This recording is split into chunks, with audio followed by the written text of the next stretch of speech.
بسم اللہ الرحمن الرحیم۔ ڈیئر اسٹوڈنٹس، السلام علیکم۔ ہمارا آج کا مطالعہ پاکستان کا جو سوال ہے وہ سوال ایک ہے، لیکن دو طرح سے یہ یونیورسٹی میں آتا ہے۔ مسلم علیحدگی پسندی کے محرکات پر نوٹ لکھیں یا قیام پاکستان کے اغراض و مقاصد پر ایک جامع نوٹ لکھیں۔ توحید کی امانت سینوں میں ہے ہمارے، توحید کی امانت سینوں میں ہے ہمارے، آسان نہیں مٹانا نام و نشاں ہمارا۔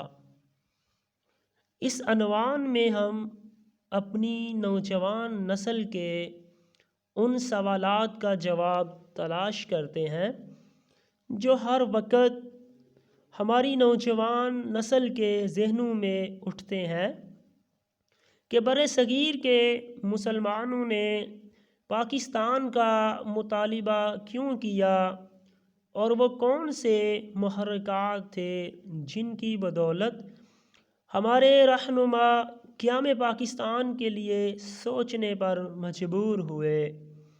مسلمانان برصغیر نے ایک طویل اور صبر آزما جدوجہد کے بعد عظیم قربانیاں دے کر پاکستان حاصل کیا۔ ہم کوشش کرتے ہیں کہ ان محرکات پر تفصیل سے روشنی ڈالی جائے جو قیام پاکستان کی منزل کے حصول کا باعث بنے۔ ہماری آج کی پہلی جو ہیڈنگ ہے وہ ہے فرقہ وارانہ فسادات۔ ہندوستان میں زیادہ تعداد ہندوؤں کی تھی اور ہندو مسلمانوں سے نفرت کرتے تھے، کیونکہ برصغیر میں بہت سے مسلمان حکمرانوں نے حکومت ہندوؤں سے چھینی تھی اور ان پر اس وقت مسلمانوں کی سلطنت کا پورا عروج تھا۔ ہر سال بہت سے مسلمانوں کی جانیں فرقہ وارانہ فسادات کی نذر ہو جاتی تھی اور ہندو جو تھے بڑی بے رحمی سے مسلمانوں کا قتل عام کر دیتے تھے، اور ہندوؤں کی جو منظم تنظیمیں تھیں ان سے کوئی بھی پوچھنے والا نہیں تھا کہ وہ کیوں یہ ظلم و ستم کے جو پہاڑ ہے وہ مسلمانوں پر گراتے ہیں۔ اس لیے ان حالات سے تنگ آ کر مسلمانوں نے آپس میں یہ مشورہ کیا کہ اگر برصغیر میں ہم اسی طرح رہیں گے تو ہندو فسادات جو ہیں وہ دن بہ دن بڑھتے چلے جائیں گے اور مسلمان جو ہیں ظلم و ستم کی چکی میں پس رہے ہیں، ان کی تعداد جو ہے وہ کم ہوتی چلی جائے گی۔ لہٰذا ایک ایسی ریاست کا وجود جو ہے وہ لازمی ہونا چاہیے جہاں پہ مسلمان اپنی آزادی کے ساتھ زندگی گزار سکے، کیونکہ ہندوؤں نے باقاعدہ اعلان کر دیا تھا کہ برصغیر آزاد ہوگا تو یہاں رام راج قائم کر دیا جائے گا۔ ان حالات سے تنگ آ کر مسلمانوں نے اپنے لیے الگ ریاست کا مطالبہ پیش کیا۔ ہیڈنگ نمبر ہماری 2، معاشرتی حالات۔ ہندو معاشرہ ذات پات، رنگ و نسل میں بٹا ہوا ہے۔ مسلمانوں کو ڈر تھا کہ انگریز سے آزادی کے بعد ہندو مسلمانوں کو دوسرے درجے کا شہری بنا دیں گے اور معاشرے میں ان کا مقام ہندوؤں سے کم ہوگا۔ مسلمان ایک کی غلامی سے آزاد ہو کر، یعنی انگریز کی غلامی سے آزاد ہو کر ہندوؤں کی غلامی میں چلے جائیں گے۔ لہٰذا مسلمانوں نے اپنا علیحدہ معاشرتی مقام حاصل کرنے کے لیے اور مستقل آزادی کے لیے علیحدہ ملک کا قیام ضروری سمجھا۔ ہیڈنگ نمبر ہماری 3، مسلم زبان و ثقافت۔ مسلمانوں کا تمام کلچر، مذہبی تعلیم کا خزانہ سب اردو زبان میں تھا۔ ہندو اردو زبان کو ختم کر کے مسلمانوں کو ناقابل تلافی نقصان پہنچانا چاہتے تھے۔ 1937-39 کی کانگریسی وزارتوں میں ہندوؤں نے اردو کو ختم کرنے کی کوشش کی۔ اردو کے تحفظ کے لیے بھی علیحدہ وطن کی ضرورت تھی، کیونکہ ہندو جو تھے وہ چاہتے تھے کہ ہندی زبان کو راج کیا جائے تمام بر صغیر کے سرکاری دفاتروں میں، اسکولوں میں، کالجوں میں اور یونیورسٹیوں میں۔ اس سے مسلمانوں کی جو اردو زبان تھی اس کو خطرہ تھا۔ اس کے علاوہ ہندو مسلمانوں کی تہذیب و ثقافت کو نقصان پہنچا سکتے تھے، کیونکہ ہندوؤں نے ہر تہذیب کو اپنے اندر سمو لیا تھا سوائے مسلم تہذیب کے۔ ہیڈنگ نمبر ہماری 4، دو قومی نظریہ۔ بر صغیر کی اگر تاریخ پر نظر ہم دوڑائیں تو ہمیں بر صغیر میں کئی مذاہب کے لوگ جو وہاں پہ آباد تھے وہ نظر آئیں گے، اور ہر مذہب کے لوگ اپنی زندگیاں اپنے اپنے مذہب کے مطابق آزادی سے گزارنا چاہتے تھے۔ لہٰذا بر صغیر میں زیادہ مسلم آبادی والے علاقوں کو علیحدہ کر کے ایک ملک بنا دیا جائے۔ یہاں پر یہ لوگ اپنے مذہب اسلام، اپنی تہذیب و ثقافت، روایات، اخلاقیات اور معاشیات کے اصولوں کے مطابق اپنی زندگی گزار سکیں۔ Heading number 5، کانگریسی وزارتیں۔ 1937 سے 1939 تک صوبے میں کانگریس وزارتیں قائم ہوئیں۔ ہندو کھل کر سامنے آ گئے۔ انہوں نے مسلمانوں کو ہر ممکن طریقے سے ختم کرنے کی کوشش کی۔ ہندوؤں کے اس رویے نے مسلمانوں کی آنکھیں کھول دیں، لہٰذا مسلمان پاکستان کے حصول کے لیے ڈٹ گئے تاکہ ہندوؤں کی مستقل غلامی سے بچا جا سکے۔ ہیڈنگ نمبر ہماری 6، اسلامی نظام کا قیام۔ اسلام ایک مکمل ضابطۂ حیات ہے۔ مسلمان اسلامی نظام کو عملی طور پر نافذ دیکھنا چاہتے تھے۔ یہ ہندو اکثریت والے علاقوں میں ممکن نہیں تھا، کیونکہ وہاں پہ ہندوؤں کی اکثریت زیادہ تھی۔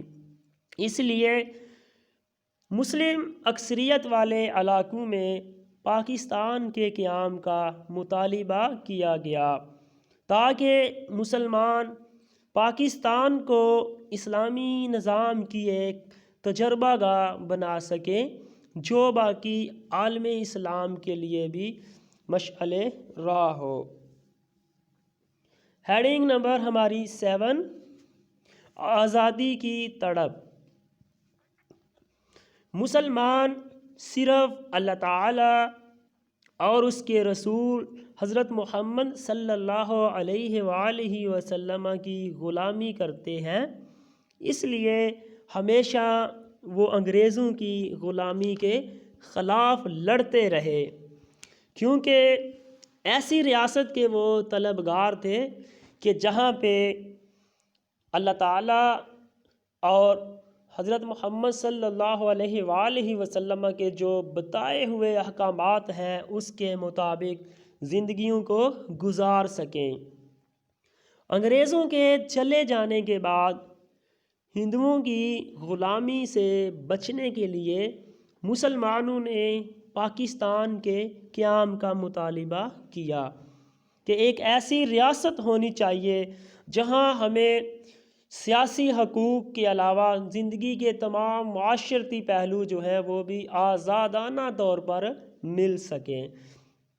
ہیڈنگ نمبر ہماری 8، ہندوؤں کی تنگ نظری۔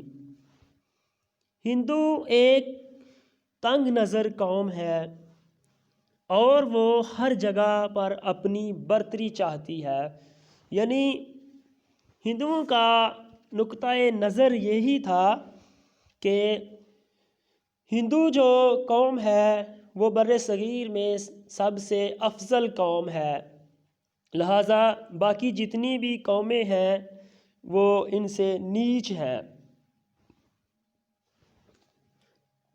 تو ہندو جو تھے وہ ہر جگہ اپنی برتری چاہتے تھے، وہ کسی کو بھی برابری کے حقوق نہیں دینا چاہتے تھے، لہٰذا ہندوؤں کی اس تنگ نظری کو مد نظر رکھتے ہوئے مسلمانوں نے اپنے لیے الگ وطن کا مطالبہ پیش کیا۔ ہیڈنگ نمبر ہماری 9، مسلم مفادات کا تحفظ۔ جس جگہ بھی مسلمانوں کے فائدے کی بات ہوئی ہندوؤں نے اس کی مخالفت کی۔ 1905 میں تقسیم بنگال ہوئی جس میں مسلم اکثریت والے جو علاقے تھے وہاں پر مسلمانوں کو کافی زیادہ فائدہ ہوا، لہٰذا ہندوؤں نے جب دیکھا کہ مسلمانوں کو تقسیم بنگال کی بدولت فائدہ حاصل ہو رہا ہے تو آخر کار انہوں نے مخالفت کرتے ہوئے 1911 کو تقسیم بنگال کو تنسیخ بنگال میں بدل دیا۔ اردو ہندی تنازع جو کہ 1867 کو ہوا، اس میں بھی ہندوؤں نے ہندی زبان کو نافذ کرنے کے لیے ایڑی چوٹی کا زور لگا لیا، لیکن اس میں بھی ان کو ناکامی درپیش ہوئی۔ اس کے علاوہ 1928 میں نہرو رپورٹ منظر عام پر آئی جس کے مقابلے میں قائد اعظم محمد علی جناح نے 1929 کو 14 نکات جو فارمولہ تھا وہ پیش کیا، لہٰذا ہندو جو تھے وہ نہیں چاہتے تھے کہ مسلمان کسی بھی طرح بر صغیر میں رہتے ہوئے ترقی کر سکیں۔ کانگریسی وزارتیں ہر جگہ بے جا مسلمانوں کی مخالفت کرتی، لہٰذا مسلمانوں کو قیام پاکستان کا مطالبہ کرنا پڑا کہ کب تک ہم ان ہندوؤں کے ظلم و ستم کو سہتے رہیں گے، آخر کار ہماری کوئی ایسی ریاست ہونی چاہیے جہاں پہ ہمارے جو حقوق ہیں ان کا تحفظ کیا جا سکے۔ ہیڈنگ نمبر ہماری 10، معاشی استحصال۔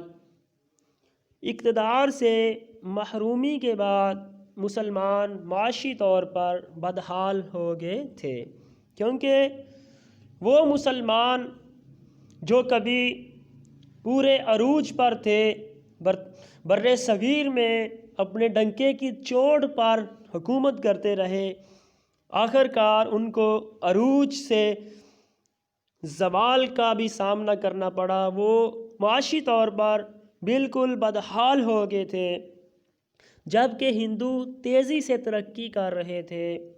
مسلمانوں کے پاس سرکاری ملازمتیں تو پہلے ہی نہیں تھی، اس کے بعد کاروبار بھی تباہ و برباد ہو گئے، اور مسلمان اپنے آپ کو معاشی طور پر بہتر بنانے کے لیے مسلمانوں نے الگ وطن کا مطالبہ کیا۔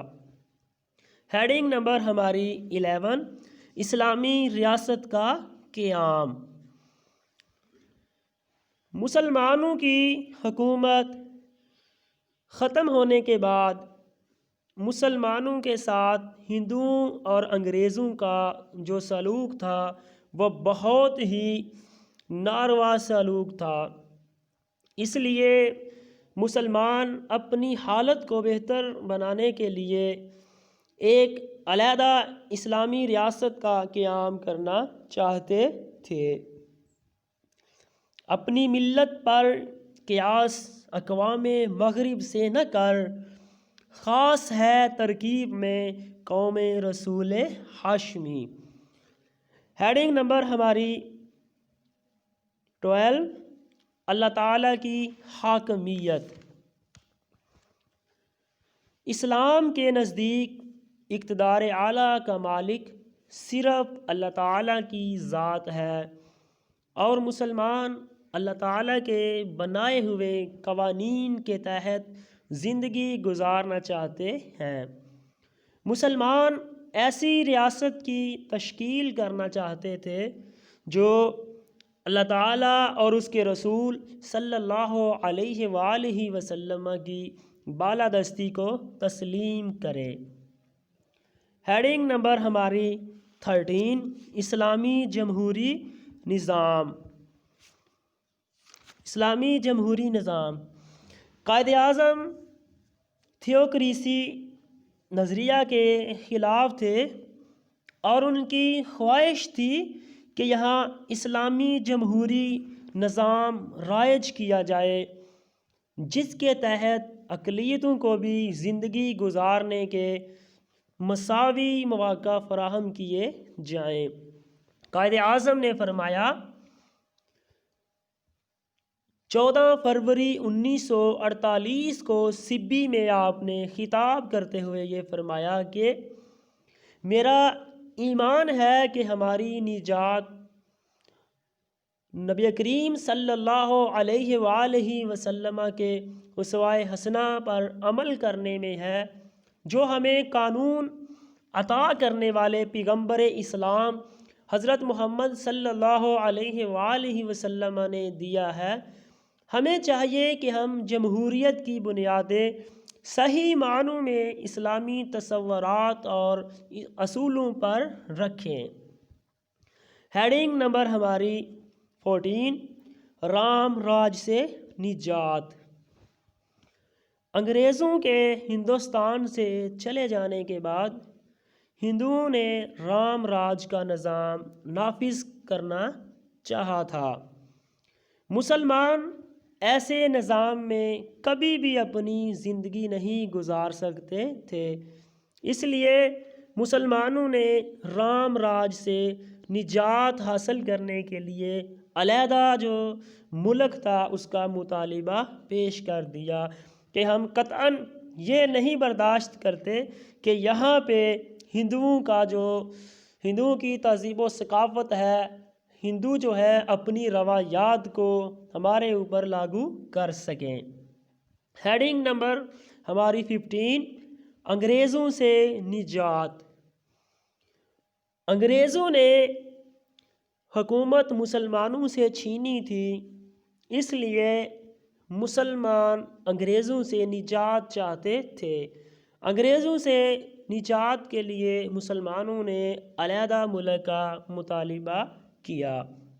ہیڈنگ نمبر ہماری 16، اتحاد عالم اسلام۔ اتحاد عالم اسلام کی کوشش کا آغاز جمال الدین افغانی نے کیا، لیکن علامہ اقبال رحمۃ اللہ تعالی نے اس میں نئی روح پھونکی۔ آپ نے اپنے کلام کی بدولت تمام دنیائے اسلام کے مسلمانوں میں ایک نئے جذبے کو بیدار کیا۔ علامہ اقبال نے ان خیالات کا اظہار یوں ہمیں بتایا، ایک ہو مسلم حرم کی پاسبانی کے لیے، نیل کے ساحل سے لے کر تاب خاک کے کاشگر۔ ہیڈنگ نمبر ہماری 17، قرآن پاک مکمل ضابطہ حیات۔ قرآن میں ہو غوطہ زن اے مرد مسلمان، اللہ کرے تجھ کو عطا جدت کردار۔ مسلمانوں کے پاس قرآن پاک کی صورت میں ایک مکمل ضابطہ حیات ہے۔ مسلمانان بر صغیر کی دلی خواہش تھی کہ وہ ایک ایسا خطہ حاصل کریں جہاں وہ اپنا نظام قرآن پاک کی روشنی اور رہنمائی میں تشکیل دے سکے۔ قائد اعظم نے بھی اسی کی طرف اشارہ کیا تھا۔ مختصر ہم کہہ سکتے ہیں کہ انگریزوں اور ہندوؤں کے مظالم سے تنگ آئے ہوئے مسلمانوں کو ان کی خوش قسمتی سے سر سید احمد خان، قائد اعظم محمد علی جناح اور علامہ اقبال جیسے رہنما مل گئے، جنہوں نے مسلمانوں کی ڈوبتی ہوئی کشتی کو ساحل تک پہنچا دیا۔ بدقسمتی سے نااہل اور نالائق حکمرانوں کی بدولت آج ہم پھر لسانی، نسلی اور علاقائی تفرقات میں پڑ کر تباہی و بربادی کی طرف جا رہے ہیں۔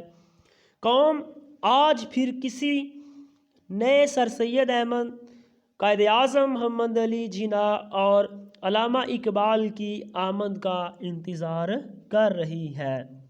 یہ تھا اسٹوڈنٹس ہمارا آج کا لیکچر، جو کہ سٹارٹ میں ہی آپ کو بتایا ہے کہ یہ کویسچن ایک ہے، لیکن یونیورسٹی جو ہے وہ دو طرح سے پوچھ سکتی ہے کہ مسلم علیحدگی پسندی کے محرکات پر نوٹ لکھیں یا قیام پاکستان کے اغراض و مقاصد پر نوٹ لکھیں۔ سوال جس طرح نوعیت کا بھی آ جائے اور ہیڈنگ جو ہے یہی آپ نے دونوں میں لکھنی ہے۔